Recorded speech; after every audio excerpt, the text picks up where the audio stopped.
2 ঘন্টা পর আমার বিয়ে। তুমি খুব কষ্টে আছো তাই না? না ঠিক আছে। এটা তুমি অভিমানে বলছো। আমি জানি তোমার ভেতরটা বিরহে কষ্ট জমে পাথর হয়ে গেছে। না হয়নি। এখন হয়নি ঠিকই, তবে হবে যখন বিয়ের পর ফুলসজ্জা করে অন্য একটা পুরুষ আমায় স্পর্শ করবে আর তুমি জানলার বাইরে দাঁড়িয়ে নেশার ভূত হয়ে আমায় ভোলার চেষ্টা করবে। না মানে করব না। আর আমি তাই করতেও দেবো না। শোনো, তুমি দেবদাস হতে পারো না।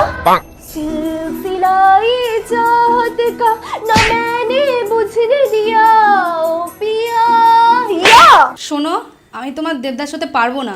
জানি তো, তুমি তো শুধু আমার মহাদেব হবে। শোনো মহাদেব, তুমি তোমার পার্বতীকে এই বন্ধ কুটির থেকে এক্ষুনি উদ্ধার করে নিয়ে যাও। তোমার মাকে বেশি ভালোবাসো নাকি মোবাইলকে বেশি ভালোবাসো? যদি তুমি তোমার মাকে বেশি ভালোবাসো তাহলে ভিডিওটিতে একটি লাইক করে চ্যানেলটি সাবস্ক্রাইব করে দাও। আর মোবাইলকে ভালোবাসলে কিছুই করার দরকার নেই।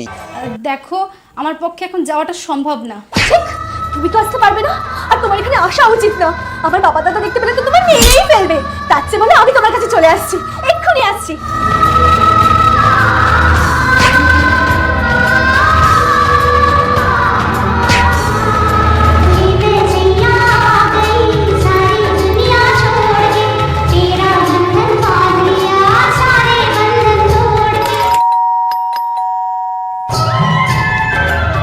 কি আপনি?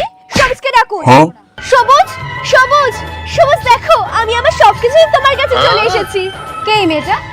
এই যে আপনি কে যে আমার সবুজের সাথে এইভাবে কথা বলছেন? আমি সবুজের স্ত্রী। হ্যাঁ?